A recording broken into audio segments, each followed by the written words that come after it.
இயேசுவுக்கே புகழ். இன்று நம்முடைய தியானத்தின் 22வது நாள். நாம் இந்த தியானத்தை பல பகுதிகளாக பிரித்துள்ளோம். இப்பொழுது நாம் இருப்பது 4வது பகுதியில் இருக்கிறோம். 4வது பகுதி.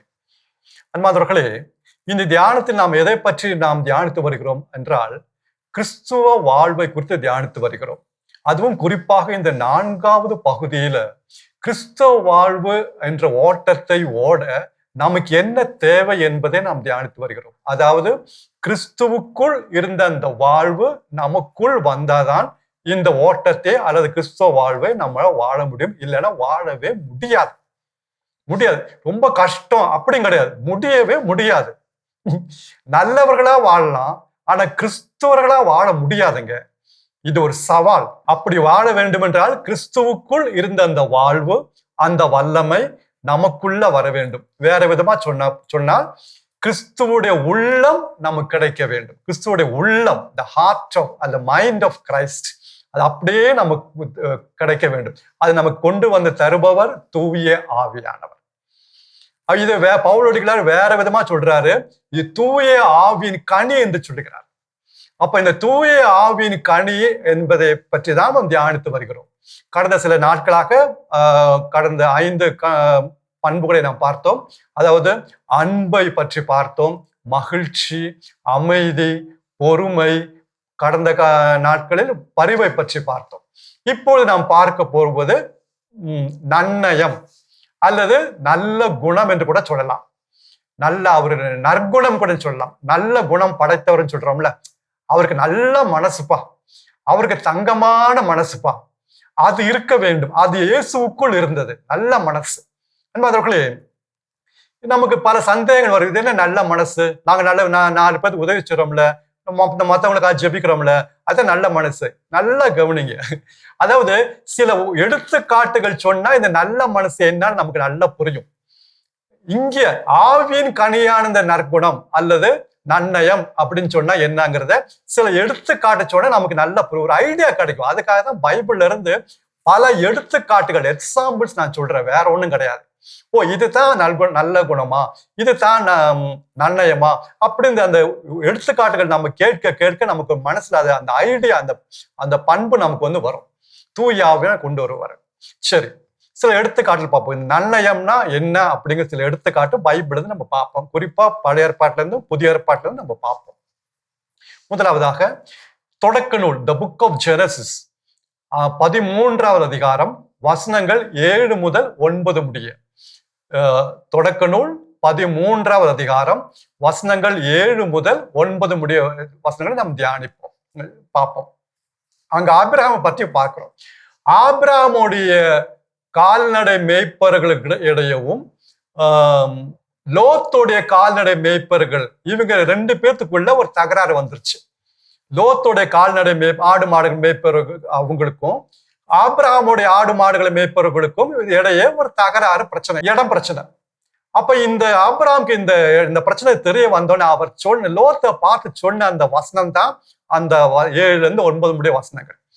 ஆபிரகாம் லோத்தை பார்த்து சொல்றாரு பாருங்க, எவ்வளவு அருமையா. அது நல்ல மனசுங்கிறது, தங்கமான மனசுங்கிறாங்க, பார்க்கலாங்க, வேற ஒண்ணும் கிடையாது. லோத்தை பார்த்து சொல்றாரு ஆபிரகாம், ஏன்பா, இந்த நாடு முழுவதும் உன் கண் முன் இருக்கிறது. இந்த நாடு முழுவதும், அது சொன்ன வார்த்தைகள் பாருங்க, இந்த நாடு முழுவதும் உன் கண் முன் இருக்கிறது. நீ எது வேணா தேர்ந்தெடுத்துக்கொள். நீ இடது பக்கம் போறியா, நான் வலது பக்கம் போறேன். இல்ல உனக்கு வலது பக்கம் தான் போகணுமா, நீ போ, நான் இடது பக்கத்தை எடுத்துக்கிறேன்.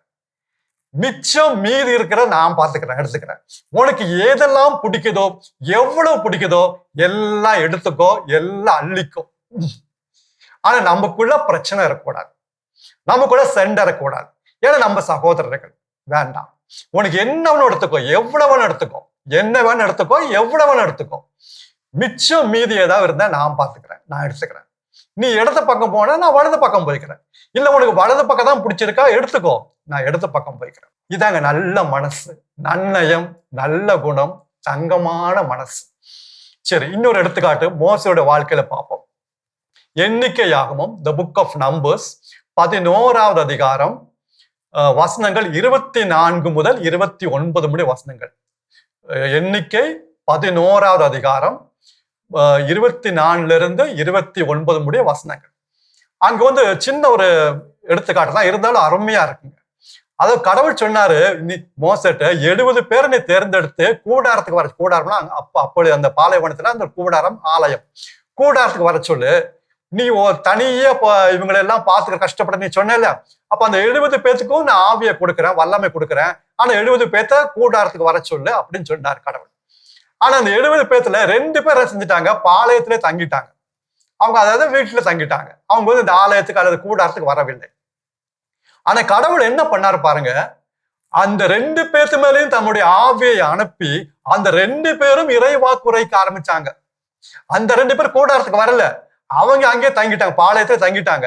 ஆனா அவங்க மேல கடவுள் ஆவியை அனுப்பி அவங்களும் இறைவாக்கு உரைக்க ஆரம்பிச்சாங்க. இதை பார்த்த ஒரு வாலிபன், ஒரு இளைஞன் மோசட்ட வந்து சொல்றாரு, மோசே அவங்க வந்து கூடாரத்துக்கு வரல, பாளையத்துல தங்கிட்டாங்க, அவங்கள தடுத்து நிறுத்துங்க, அவங்கள தடுத்து நிறுத்துங்க, அவங்க இறைவாக்கு உரைக்கிறாங்க, தடுத்து நிறுத்துங்க. அப்ப மோசே சொன்ன பதில் தாங்க அந்த நன்னயம் அல்லது நல்ல குணம். அங்க மோசே சொல்றாரு, ஏன்பா உனக்கு என் மேல பொறாமையா? இந்த 2 பேர் என்னப்பா, கடவுளுடைய மக்கள் அனைவரும், கடவுளுடைய மக்கள் அனைவரும் இறைவாக்கு உரைத்தால் எவ்வளவு நல்லா இருக்கும். அனைவரும் மீதும் ஆவி வந்து அவர்கள் அனைவரும் இறைவாக்கு உரைத்தா எவ்வளவு நல்லா இருக்கும். எல்லாருக்கும் அபிஷேகம் கிடைச்ச எவ்வளவு நல்லா இருக்கும். அதுதாங்க தங்கமான மனசு, நல்ல மனசு. இது தாங்க ஆவியானவர் தராரு. இதுதாங்க இயேசுக்குள்ள அந்த வாழ்வு, இதுதாங்க கிறிஸ்துவ வாழ்வு, இதுதாங்க வல்லமை. It's a power. அடுத்தது நம்ம புதிய ஏற்பாட்டுக்கு வந்தா இன்னும் நல்லா இருக்கும். அதாவது சிலர் என்ன சொல்றாங்கன்னா, 2000 வருஷமா சொல்லிட்டு இருக்கீங்க இயேசு வராரு இயேசு வராருன்னு, இயேசுவை காணமே. அப்போ திருத்தூதரான பேதுரு அவங்களுக்கு சொல்ற பதில் தாங்க 2 பேதுரு 3வது அதிகாரம் 9வது வசனம். 2 பீட்டர் 2 பேதுரு 3வது அதிகாரம் 9வது வசனம். அங்க பேதுரு சொல்ற, திருத்தூதரான பேதுரு சொல்ற பதில் அருமையான பதில். கடவுளை பத்தி, கடவுளுடைய நல்ல மனசு அங்க எடுத்து காட்டுறாரு. கடவுள் தம்முடைய திருவுள்ளத்தை நிறைவேற்ற காலம் தாழ்த்துவதாக சிலர் எண்ணுகிறார்கள். அப்படி கடவுள் காலம் தாழ்த்துவது கிடையாது, அவர் நீடிய பொறுமை உள்ளவர். ஏன் நீடிய பொறுமையா இருக்காரு? என்ன காரணம்? யாரும் அழிவுறாமல், ஒருத்தர் கூட அழிந்து போக கூடாது, யாரும் அழிவுறாமல் அனைவரும் மனமாற வேண்டும் என்பதே அவருடைய விருப்பம். கடவுளுடைய நல்ல மனசு பாத்தீங்களா? அது ஒருத்தர் கூட அழிந்து போக கூடாது. கடவுளை கும்புறாங்களோ இல்லையா அதெல்லாம் வேற. ஆனா இந்த பூமியில ஒருத்தர் கூட அழிந்து போக கூடாது, அனைவரும் மனமாற்றம் அடைய வேண்டும். அதுதான் அவருடைய நல்ல மனசுங்க. அதுக்காக பொறுமையா இருக்க, 2000 வருஷம் பொறுமையா இருக்க. நான் சொல்றேன் 2000 வருஷம் மட்டும் இல்லைங்க, அவர் 4000 40,000 வருஷம் கூட பொறுமையா இருப்பார். அதுதாங்க அவருடைய மனசு, அதுதாங்க அவருடைய நல்ல மனசு, அதுதாங்க நன்னயம், அதுதாங்க நற்குணம், அதுதாங்க தங்கமான மனசு. இதான் கடவுளுங்க, இதான் கடவுள். அவர் நல்லோர் மேலும் தீயோர் மேலும் வெயிலும் மழையும் பொழிய செய்கிறார். நல்லோர் மேலும் தீயோர் மேலும் நெறி கட்டவர் மேலும். அதாவது இப்ப 2 பேர் விவசாயம் பண்றாங்க. இங்க இந்த இடது பக்கம் வந்து ஒருத்தர் வந்து கடவுளை கும்புறவரு, கடவுள் நம்பிக்கை இருக்கிறவரு, அங்க விவசாயம் பண்றாரு, நிலம் இருக்கு. இந்த பக்கம் கடவுளே இல்லைங்கிற ஒருத்தர், கடவுள் நம்பிக்கை கிடையாது, கடவுளும் கிடையாது, மண்ணாங்கட்டும் கிடையாது அப்படி சொல்ற ஒருத்தர். 2 பேரும் பக்கத்துல விவசாயம் பண்றாங்க. இவருடைய நிலத்துக்கு கடவுள் மழையும் வெயிலும் கொடுக்கிறாரு. பக்கத்துல இருக்கிற அவர் கொடுக்காம இருப்பாரா? அங்கேயும் அவனுக்கு என்ன தேவையோ கொடுக்கிறாருங்க. அங்கேயும் மழை பெய்ய வைக்கிறாரு, வெயிலும் கொடுக்கிறாரு. அவன் கடவுள் நம்பிக்கை கிடையாது, கடவுளை பத்தி தப்பா பேசுறாம, அவனுக்கும் தேவையான மழையும் வெயிலும் அவர் கொடுக்கிறாரு. பாத்தீங்களா? தீயோர் மேலும் நெறி கட்டவர் மேலும் அவரை மழையும் வெயிலும் பொழிகிறார். என்ன காரணம்? Is a good God. அவர் நல்ல கடவுளுங்க, அவர் நல்ல மனசுள்ள கடவுள். இதுதான் நன்னயம். நம்ம என்ன சொல்றோம்? நமக்கு எதிராக செயல்படுறவங்க, நமக்கு எதிராக பேசுறவங்க, நம்ம அவமானப்படுத்துறவங்க, நம்ம குடும்ப வாழ்க்கை கெடுக்கிறவங்க, நம்ம இன்சல்ட் பண்றவங்க, இவங்கள நம்ம வந்து ஒதுக்கி வைக்கிறோம், அவங்களுக்கு எதிராக செயல்படுறோம். இன்னும் சொல்ல போனா எப்படி சொல்றான்? அவன் எங்கேயாவது விழுந்து அடிப்பட்டாதான் அவன் கத்துக்குவான். எங்கேயாவது விழுந்து அடிப்படணும், அப்பதான் அவன் கத்துக்குவான். எப்படி இதை நம்மளால சொல்ல முடியுது? எப்படி இதை நம்ம சொல்ல முடியுது? எப்படி எனக்கு ஒண்ணுமே புரிய மாட்டேங்குது. கடவுளுடைய வார்த்தையை தியானிச்சு பாருங்க. இயேசுவை பாருங்க, அந்த நல்ல மனசு. அவருக்கு எதிராக செயல்பட்டவங்களுக்கு அவர் என்ன செய்தார் பாருங்க. ஒரு எடுத்துக்காட்டு, இயேசுவை கைது பண்றதுக்காக படை வீரர்கள்லாம் வந்தாங்க. கெத்செமனே தோட்டத்துல இயேசுவை கைது செய்வதற்காக படை வீரர்கள்லாம் வந்தாங்க. ரைட்டு. அப்ப திருத்தூதரான பேதுரு என்ன செஞ்சாரு? ஒரு படை வீரரோட காதை வெட்டிட்டாரு. நமக்கு நல்லா தெரியும். இயேசுவை கைது செய்த வந்தவங்களுக்கு ஒரு உதவி அப்ப தேவைப்படுது. காதை வெட்டினா அவருக்கு எவ்வளவு கஷ்டப்பட்டிருப்பார் அந்த நேரத்துல. அவர் இயேசு ஓடி இருக்கலாம், ஓடல. மற்ற சீடர்கள்லாம் ஓடிட்டாங்க, இயேசு ஓடல. அவருடைய காதை எடுத்து அவருக்கு சௌக்கியத்தை கொடுத்தாரு, குணமாக்கினார், அந்த அன்பை வெளிப்படுத்தினார். யாரு? அவர் இயேசுவோட நண்பர் கிடையாது, இயேசுவை கைது செய்ய வந்தவங்க. இதாங்க நல்ல மனசு, நற்குணம், நல்ல தங்கமான மனசு. நம்ம சொல்றோம்ல, அவருக்கு நல்ல மனசுங்க, அவர் நல்ல மனசு படைச்சவருங்க. இதுதாங்க நல்ல நன்னயம், நற்குணம்.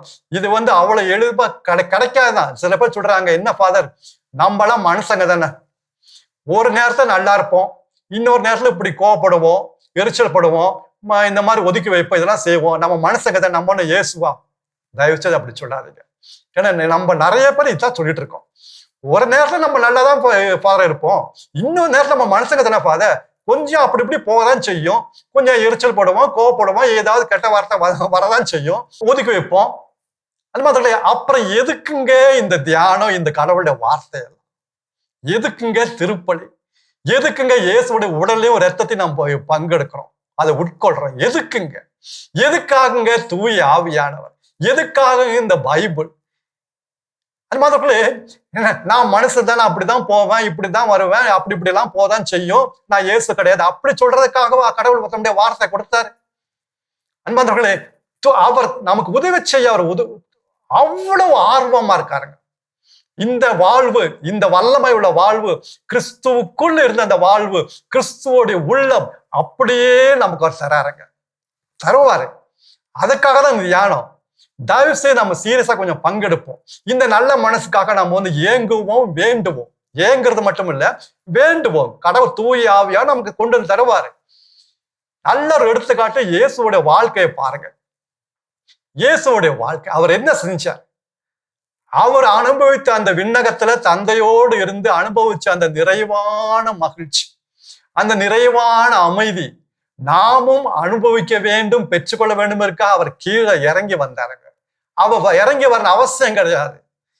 அவர் செஞ்ச அந்த காரியம், அவருடைய நல்ல மனசை பாருங்களேன், அவ்வளவு அருமையா இருக்குங்க. தியானிக்க இது ஒரு எடுத்துக்காட்டு சொன்னா இன்னும் நமக்கு நல்லா புரியும். அதாவது ஒருத்தருக்கு ஒரு 10 லட்சம் வங்கியில கடன் இருக்கு, ஒரு 10 லட்சம் கடன் வச்சிருக்காரு. அந்த கடனை அடைக்க முடியல. இந்த கஷ்டத்தை அவருடைய தெரிந்தவரோ அல்லது ஒரு நண்பர் ஒருவர் ஒரு உதவி செய்ய வர்றாரு. அவர் என்ன செய்யறாரு? இவருடைய 10 லட்சம் கடனையும் அடைச்சிட்டாரு. ஏப்பா, நீ ஒண்ணு எனக்கு தர வேணாம், உன்னுடைய 10 லட்சம் கடனை நான் அடைச்சுக்கிறேன் அப்படின்னு சொல்லி கடனை அடைச்சுக்கிறேன். அவருக்கு எவ்வளவு சந்தோஷமா இருக்கும் தெரியுமா? 10 லட்சம் நான் ஒண்ணு திருப்பி கொடுக்க தேவையில்லை, ஆனா அவரை கடன் எல்லாம் அடைச்சிட்டாருன்னு கேட்கும்போது எவ்வளவு மகிழ்ச்சி, எவ்வளவு சந்தோஷம். அது மட்டுமல்ல, இப்ப நன்றா கவனிங்க, நல்ல மனசை கவனிங்க. இப்ப அந்த நண்பர் சொல்றாரு, ஏன்பா உன்னுடைய 10 லட்சம் கடனை அடைச்சிட்டேன், இனிமே நீ கவலைப்பட வேணாம், நான் இன்னொன்னு செய்ய போறேன். என்ன செய்ய போறேன்னா, உன்னுடைய அக்கௌண்ட்ல நான் இன்னும் 10 லட்சம் போட போறேன், டெபாசிட் பண்ண போறேன். உன்னுடைய 10 லட்சம் கடனை அடைச்சது மட்டும் இல்ல, இன்னும் 10 லட்சம் உன்னுடைய அக்கௌண்ட்ல டெபாசிட் பண்ண போறேன். அன்பானவர்களே, இது என்னத்தை மழை, எவ்வளவு தங்கமான மனசு, எவ்வளவு நல்ல ஒரு மனசு. இது தாங்க நன்னயம், இது தாங்க இயேசு செய்தார், இதுதாங்க இயேசு செய்தார். நாம் பாவிகளாக இருந்த பொழுது, கடவுளுக்கு பகைவர்களாக இருந்த பொழுது, அழிவை நோக்கி சென்று கொண்டிருந்த பொழுது, தண்டனைக்கு உரியவர்களாக இருந்த பொழுது, அவர் என்ன செஞ்சாரு? நமக்காக இறங்கி அவர் மரித்து நம்மை அந்த அழிவிலிருந்து, அந்த தண்டனையிலிருந்து நம்மை அவர் மீட்டு ரட்சித்தாருங்க. நாம் பகைவர்களாக இருந்த பொழுதே இயேசு நமக்காக ரத்தம் சிந்தினார். நாம் பகைவர்களாக இருந்த பொழுதே அவருடைய மகன் இயேசு கிறிஸ்து நமக்காக ரத்தம் சிந்தி தண்டனையிலிருந்து தப்ப வைத்து மீட்பு பெறுவோம் என உறுதிப்படுத்தினார். மீட்பு உண்டு எப்படி, எந்த நேரத்துல, நம் நண்பர்களாக இருந்த நேரத்துல அல்ல, அவருடைய ஃப்ரெண்ட்ஸ் அல்ல, பகைவர்களாக, enemies. when we are enemies, he died for us and he shed his blood for us. அப்ப அந்த அழிவை நோக்கி போய் கொண்டிருக்கும் போது அதுல இருந்து நம்மளை காப்பாத்திட்டாரு. ரைட்டு, காப்பாத்துறது மட்டுமில்ல, அதே எவ்வளவு பெரிய விஷயம். அந்த அழிவிலிருந்து காப்பாத்துறதே எவ்வளவு பெரிய விஷயம் தெரியுமா? அதே தியானித்து கொண்டே இருக்கலாம்.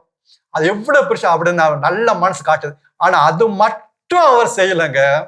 அவர் என்ன செஞ்சாரு? அந்த அழிவிலிருந்து நம்மளை காப்பாற்று மட்டுமல்ல, அவர் என்ன செஞ்சாரு? கடவுளுடைய இந்த விண்ணகத்தையும் மண்ணகத்தையும் படைத்த சகல வல்லமையுள்ள கடவுளுடைய அன்பு மக்களாக, அன்பு மகனாக, மகளாக அவர் நம்மை மாற்றினார். 10 லட்சம் கடன் அடைச்சது மட்டும் இல்ல, இன்னும் 10 லட்சம் டெபாசிட் பண்ற மாதிரி இது. அழிவிலிருந்து நம்மளை காப்பாற்றினார். நம்முடைய பாவங்கள் எல்லாம் அவர் ஏற்றெடுத்து, அவர் நம்மை பாவங்கள் எல்லாம் மன்னித்து நம்மை தூய்மையாக்கி நம்மை மீட்டு ரட்சித்தார் மட்டுமல்ல, கடவுளுடைய அன்பு பிள்ளைகளாக வாழக்கூடிய அந்த உரிமையை, அந்த அத்தாரிட்டி, அந்த ரைட்டு அவர் நமக்கு பெற்று தந்தாருங்க. அந்த அந்த உரிமை, அது எவ்வளவு பெரிய காரியம். அதாவது இனிமேல் இயேசுக்கு என்னென்ன உரிமை இருக்கிறதோ அந்த உரிமையெல்லாம் இனி நமக்கு உண்டுங்க. அவர் அனுபவித்த அந்த நிறைவான மகிழ்ச்சி, அவர் அனுபவித்த அந்த நிறைவான அமைதி, அந்த நிறைவான அன்பு, நீங்களும் நானும் இயேசு செய்த அந்த சிலுவையில் செய்த அந்த ஒரே காரணத்திற்காக இனி நாம இம்மையிலும் மறுமையிலும், இந்த பூமிக்குரிய இந்த வாழ்விலும் மறுமையிலும் நம்மால் அனுபவிக்க முடியும். நமக்கு உரிமை அவர் பெற்று தந்தார். எவ்வளவு அந்த அவருடைய உள்ளத்தை பாருங்களேன். இதெல்லாம் அவர் செய்யணும் அவசியம் கிடையாது. ஏதோ நம்ம எல்லாம் அவருக்கு ஏதோ கடன் கொடுத்துருக்கோம், அதனால அவர் நமக்கு உதவி செய்யற ஒன்றும் கிடையாது. ஒரு மண்ணாங்குட்டையும் கிடையாது. நம்ம பகைவர்கள். அவருக்கு எதிராக செயல்பட்டது இல்லாம அவருக்கு சாதகமாக நான் ஒன்றும் செஞ்சது கிடையாது. அனைத்தும் நம்முடைய எண்ணங்கள், சிந்தனைகள் எல்லாம் பாருங்களேன். பைபிள் அழகா சொல்லுகிறது, நான் ஒருத்தர் கூட நீதிமான் இல்லை, ஒருத்தர் கூட நீ கடவுளை தேடுறது கிடையாது. எல்லாம் சுயநலம். எனக்கு என்ன கிடைக்கும், அவரை கும்பிட்ட என்ன கிடைக்கும், நான் பாவத்தை அறிக்கையிட்ட என்ன கிடைக்கும், நான் திருப்பலி போன என்ன கிடைக்கும், நான் இவருக்கு உதவி செஞ்ச எனக்கு என்ன கிடைக்கும். சுயநலம். கணவன் மனைவிக்குள்ள சுயநலம், திருச்சபையிலும் சுயநலம். நாம் அனைவரும் பாவிகள், அனைவரும். there is not a good man left. பகைவர்கள், எனிமிஸ். அந்த ஒரு கட்டத்தில் அவர் இறங்கி வந்தார். அவர் இறங்கி வந்தார். சிலுவையில் நம்முடைய பாவங்கள் எல்லாம் அவர் சுமந்து நமக்கு பாவம் மன்னிப்பு, ஒரு விடுதலை, சாத்தானின் ஆட்சியிலிருந்து, இருளின் ஆட்சியிலிருந்து, அழிவிலிருந்து ஒரு விடுதலை பெற்று தந்தது மட்டுமல்ல, அப்படியே மேல கடவுளுடைய அன்பு மகனாக மகளாக வாழக்கூடிய உரிமையை பெற்றுக்கிறார். தூய ஆவியானவர் நமக்கு உள்ள வர அளவுக்கு அவர் நம்மை தூய்மையாக்கினார். அந்த ஆசீர்வாதத்தை பெற்று தந்தார். இதாங்க நல்ல மனசு, நற்குணம். நம்முடைய வாழ்க்கை நம்ம ஆராய்ந்து பார்ப்போம். அதுக்காக தான் தியானம். மற்றவங்களை பத்தி கவலைப்படாதீங்க. நம்முடைய வாழ்க்கை நம்ம ஆராய்ந்து பார்ப்போம். இந்த ஒரு நல்ல குணம் நமக்கு இருக்கலாம். ஏதோ ஒரு நேரத்துல இருக்கும், இன்னொரு நேரம் இருக்காது. அப்படி இருக்கக்கூடாது. ஏதோ ஒரு நேரத்துல நல்ல குணம் படைச்சவரா இருப்பாங்க, இன்னொரு நேரத்துல அவரோட கோபம் வந்துச்சுன்னா பக்கத்துல கூட போக முடியாதுங்க. அப்படி நம்மளை பத்தி பேசக்கூடாது. எப்பவுமே இந்த நல்ல மனசு இது ஒரு நாள்ல கிடைக்காது. இன்னைக்கே இதெல்லாம் வாங்கி கிடைச்சிடும் அப்படின்னு இல்லை. ஒவ்வொரு நாடும் இந்த நல்ல குணத்துல, இந்த நன்னயத்துல நாம் வளர வேண்டும். இன்னைக்கு இதனால பாருங்க, குடும்பத்துல எவ்வளவு பிரச்சனை, எவ்வளவு குடும்பங்கள் உடைந்து போயிட்டு இந்த பண்பு இல்லாதனால. ஆனா கிறிஸ்தவர்களை தான் ஜெபம் இருக்கு, குடும்ப ஜெபம் இருக்கு, இறை வார்த்தை வாசிக்கிறாங்க, திருப்பலிக்கு போறாங்க, தினமும் திருப்பலி போறவங்க, உதவி செய்யறாங்க, எல்லாம் செய்யறாங்க. எவ்வளவோ தியாக முயற்சிகள்லாம் பண்றாங்க. ஆதரவற்ற இல்லத்திலும் முதியோரிடத்திலாம் உதவி செய்யறாங்க, எல்லாம் செய்யறாங்க. ஆனா இந்த நல்ல குணம் இல்லாம போச்சு. ஏதோ ஒரு நேரம் இருக்கும், இன்னொரு நேரம் இல்லை. திருச்சபையில பாருங்க, நம்மளுடைய பங்கு தளத்தை பாருங்க, எவ்வளோ பிரச்சனைகள், எவ்வளோ பிரிவினைகள், எவ்வளவு பிளவுகள். அவங்ககிட்ட நான் பேச மாட்டேன், அவங்கள்ட்ட நான் பார்க்க மாட்டேன், அவங்க வீட்டுக்கு நான் போக மாட்டேன். பங்கு தந்தை மக்களுக்கு முன்னாடி எவ்வளவு பிரச்சனைகள், குருக்கள் மத்தியில எவ்வளவு பிரச்சனைகள், அருள் சகோதரர்கள் மத்தியில எவ்வளவு பிரச்சனைகள். அவன் கத்துக்கிட்டும், அவன் அடிப்பட்டதே அவன் கத்துக்குவான். எத்தனை முறை இதை சொல்லியிருக்கோம், இல்லைன்னா இந்த ஒரு எண்ணம் கொண்டவர்களாக வாழ்ந்திருப்போம். வெளியே வாயில சொல்லியிருக்க மாட்டோம், ஆனா இந்த மனசு நமக்கு எத்தனை முறை வந்திருக்கு. அவ எங்கேயாவது போய் அடிபட்டுட்டோம். அப்பதான் அவனுக்கு தெரியும். அன்பார்ந்த சகோதர சகோதரிகளே, இயேசுவுடைய வாழ்வை பாருங்க. அந்த சிலுவையை தியானித்தாலே போதுங்க, வேற ஒண்ணுமே தியானிக்க வேண்டாம். அந்த சிலுவையை அவர் யாருங்க?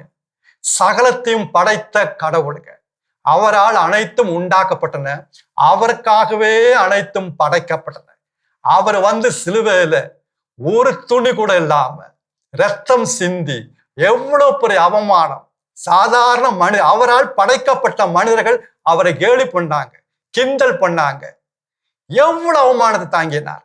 ஆனா அவருடைய மனசை பாருங்க, எல்லாத்தையும் மன்னிக்கிறார். அவருக்கு விரோதமா செயல்பட மன்னிச்சார். யூதாஸ் இஸ்காரியத்தோட காலை கழுவினாரு, அவருடைய பாதங்களையும் அவர் கழுவினாருங்க. அவரை ஒதுக்கி வைக்கிறப்ப அப்படி போலாம் இல்லைன்னு அவருடைய பாதத்தையும் கழுவினார். படை வீரருடைய காதை குணமாக்கினார். அவருக்கு பசி எடுத்த போது அவர் கல்ல அப்பமா மாத்தி இருக்கலாம். அவர் புதுமை செய்யக்கூடிய வர இருந்துச்சு. அவருக்கு 40 நாள் உபவாசம் இருந்து வந்தப்போ பசி எடுத்துச்சு. கல் அப்பமா மாத்தி அவர் சாப்பிட்டு புதுமை செஞ்சிருக்கலாம். ஆனா 5000 பேருக்கு பசி எடுத்த போது உடனே ஒரு புதுமை செஞ்சாரு, அப்பத்தை கொடுத்தாரு, புதுமை செஞ்சாரு. நான் பசியை தாங்கிப்பால, இவங்களால பசி தாங்க முடியும், இவங்களுக்கு ஏதாவது செய்யணும். உடனே தந்தையிடம் கேட்டு அந்த புதுமை அங்க செஞ்சார். அவரால் தாங்கிக்க முடியல. இல்லைன்னா போகும்போது போற வழியில விழுந்துட்டாங்கன்னா 3 நாள் ஒன்னும் சாப்பிடலையே, நான் 40 நாள் சாப்பிடல பரவாயில்ல, ஆனா இவங்க 3 நாள் சாப்பிடல, இவங்களுக்கு ஏதாவது கொடுத்தாகணும். உடனே ஒரு புதுமை, அப்பத்தை கொடுத்தாரு.